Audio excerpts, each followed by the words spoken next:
Hello and welcome to our Action on Sectarianism live question and answer session with Pauline Kelly, Hate Crime Policy Officer at Community Safety Glasgow.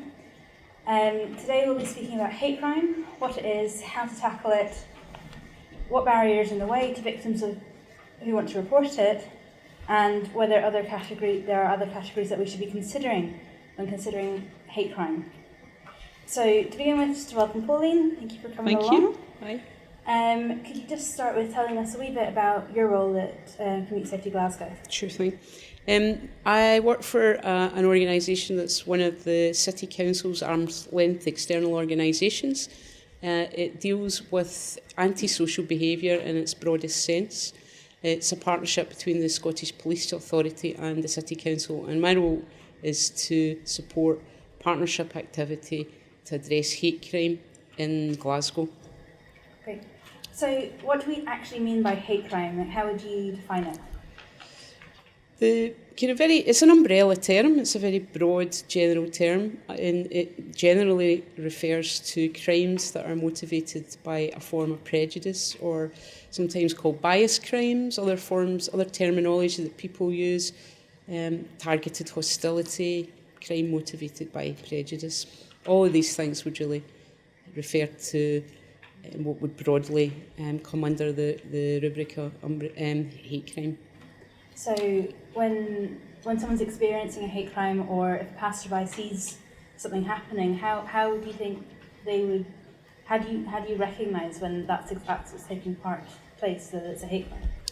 In terms of how the police would treat a hate crime, in terms of how it would be recognised, it's about perception, and that can be tricky because perception is quite an intangible. It's quite an undefinable. However, if somebody had perceived that an incident was motivated by prejudice and report it to the police either as a victim or a witness, then the police are obliged to investigate it and to record that. That's not the same as the standard of proof, but the perception's enough for an investigation to take place and for a recording to take place.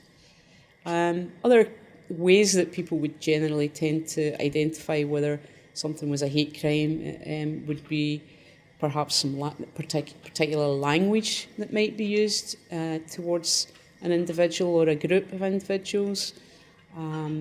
Incidents where a particular property might be targeted and others are not, be that a building that's a place of worship, or whether it's a place of residence.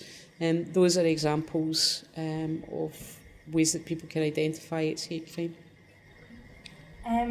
So recently the Minister for Community Safety and Legal Affairs at Wellwing announced a review of all hate crime legislation, led by Lord Brackadale. What do you think are the advantages, or maybe even the disadvantages, to this review? I think one of the advantages is that it gives us an opportunity to look at some of the issues around definition, because I think some of your other questions you're going to ask about that, about the definitions in terms of the categories that the criminal legislation currently recognises under the term hate crime. There's a lot of discussion about whether those should be expanded, and I think the review is an opportunity to do that. I also think that there's the opportunity to look at definition generally. So again, there's a lot of maybe a lack of a kind of formally agreed and recognised definition across across partners and across different services and different sectors. So it's an opportunity to do that as well. Some potentially, there might be a bit of a disadvantage in that it might take energy away from more practically focused interventions and service development and so on. But we've got a real patchwork of legislation just now, and I guess it's an opportunity to kind of unify that in a way that, for example, the Equality Act did with the various pieces of legislation that were relevant to equalities. Brilliant. You mentioned that there might be new categories coming in, or as part of this review. Where do the gender and age, for instance, fit into hate crime? And should they be should they be included as categories under hate crime legislation? Whether they should be included or not, I think, is a matter for Lord Brackedale to investigate and draw on the expertise of the relevant dedicated services that are looking at violence against women and youth services for older people and not. I think it's quite complex, and I think there's always the potential to create unintended negative consequences when legislation's been introduced. So I think it needs to be properly and thoroughly investigated, and the various stakeholders need to be consulted and views taken on board about what would be desirable in terms of introducing different aggravators, statutory aggravators around prejudice. A question we've had sent in is around hate crime in workplaces, or hate behaviour or hate speech in the workplace. Do you think that this is still an issue? I think in terms of frontline staff, that it's an issue in regarding the kind of treatment that they can be on the receiving end of from service users and members of the public. I'm pretty sure that public sector employers all take their public sector equality duty seriously and have measures in place to ensure that staff are familiar with policies and expectations and so on. I certainly know that Community Safety Glasgow is, and Glasgow City Council is, and I'm pretty sure that other partners are as well. However, that's not to say that there are not individuals who hold prejudicial views and that sometimes those spill out into the workforce. So, yeah, I think it's just an ongoing part of ensuring that equalities and diversity is embedded in practice generally, is continuing to train and raise awareness amongst staff.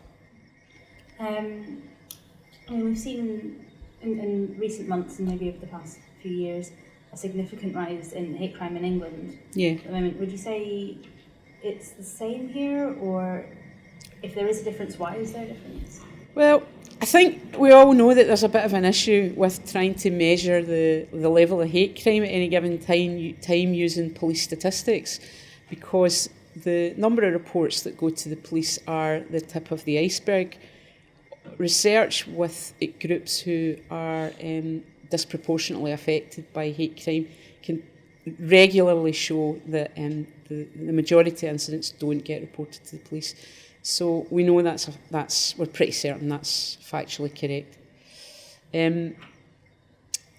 So given that, I mean, that would probably be the case in England in the same way that it is in Scotland. So if we take those two factors into consideration, it would still suggest that there maybe is a bit of a difference in the reporting, the prevalence of hate crime in Scotland than there is in England. And I wouldn't want to speculate about the reason why that is.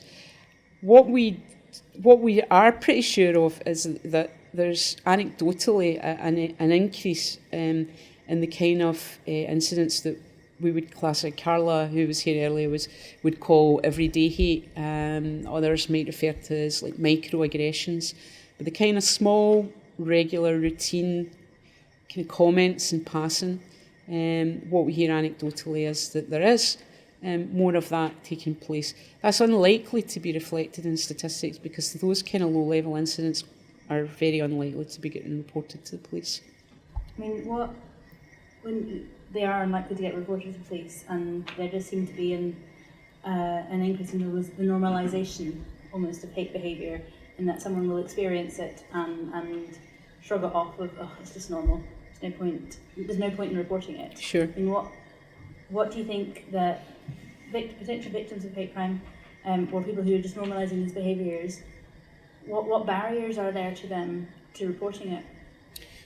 Well, I think that normalisation in itself is a barrier. If your expectation is that you will be on the receiving end of comments or behaviour that are targeted at you because of a particular characteristic, you will expect it and won't necessarily feel that there's anything out of the ordinary about it, or that it's criminal in any kind of way, and indeed it might not be either. depending on the form of comment, the degree of hostility or aggression expressed. It's not the only barrier, but I think it's a significant barrier. When we deliver training on recognising and responding to hate crime regularly to all sorts of different services, and when we look at the barriers to reporting, we have upwards of 30 different reasons why people don't report hate crime identified. Now, some of those are applied across all forms of prejudice, and some of them are quite specific. So, for example, if it's around homophobia or transphobia, it might relate to being outed. If it's around disability hate crime, it might relate to barriers to access or communication support needs, and so on. So there are a lot of different barriers to reporting. What we're continually trying to get the message across to people is that it's worthwhile reporting all incidents. Police take it seriously. The police take it seriously. Certainly we work with partners who take it seriously. And even small incidents give us information around where there might be clusters of incidents taking place and the nature of clusters. And that in and of itself is useful in terms of deploying resources and deciding where resources need to be allocated. What kind of approach do you think needs to be taken in terms of actually tackling this issue in communities? I mean, from your experience, what works and what doesn't? I was actually just talking to a colleague today about an approach that's been taken through some schools in the East End of Glasgow, and it's a whole community approach. So there's work being done with the students, there's work being done with the teachers, and there's work being done with the parents. It's quite focused in the East End of Glasgow across a group of 4 primary schools. And I haven't yet seen the outcome of it, but it's using a model that was developed to address violence against women called Mentors in Violence Project, so MVP. And it's about looking at different scenarios, maybe similar to some of the stuff we did with Monique today, different scenarios, and then trying to look at the role of every individual within a scenario, including bystanders and so on, and look at what's going through people's heads at any given time, and look at potential interventions that anyone within a scenario can do that might change a situation. So that's one thing I'm really interested in finding out, how that could be applied more broadly within communities where we know that there are tensions.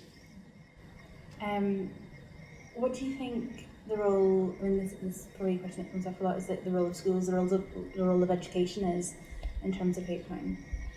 I think the project I just described is a very good example of how education or through how schools can use their position within communities to look at the wider issues around residents in an area. So not just keeping things within the school community, but looking at the community more broadly. But yeah, I mean, I think there's scope for the curriculum to be addressing hate crime and prejudice, and I think there's scope for schools to be taking on board the various campaigns. I know there's been a lot of schools have taken on the Holocaust Memorial Week campaign. There's also Hate Crime Awareness Week. There are a number of calendar dates throughout the year that schools could be taking on as well. So yeah, those are other ways. And as you know, we run the Action on Sectarianism website. Mm-hmm. So I think it makes sense to ask where you think sectarianism fits into hate crime. Is it part of it, or should it be considered separately? No, I don't believe it should be considered separately at all. I think when someone's targeted because of their faith, their religion, their ethnic background, their descendant from migrant communities, all of those are hate crimes. Last question is around third-party reporting. I know there's going to be a review of third-party reporting, I think. Don't quote me on that too closely. Or at least it's being looked at or probably on a regular basis to see how it's working. Yeah. So how successful do you think it's been? Third-party reporting has already been reviewed by Police Scotland. The review was completed last year. I am not yet privy to the findings of the review. I think there are some issues with third-party reporting around the amount of resource that's available to support it as a programme. Very often services get trained, they get access to resources around leaflets, flyers, posters and so on, but maybe there isn't a very systematic a programme in place to support third-party reporting centres after that initial training has taken place. But that's resource independent, so if for example police officers are their time is taken up on operational matters, then there'll be less resource available to support initiatives like third-party reporting. So I think it requires more resource to make it more effective. As I say, there has been a review undertaken, and I wouldn't like to preempt what the findings in that are. Probably because the findings haven't come up, that's probably why I think it's still ongoing. Apologies for that. I think actually my last question will be, Action on Sectarianism is all about sharing resources. Yeah.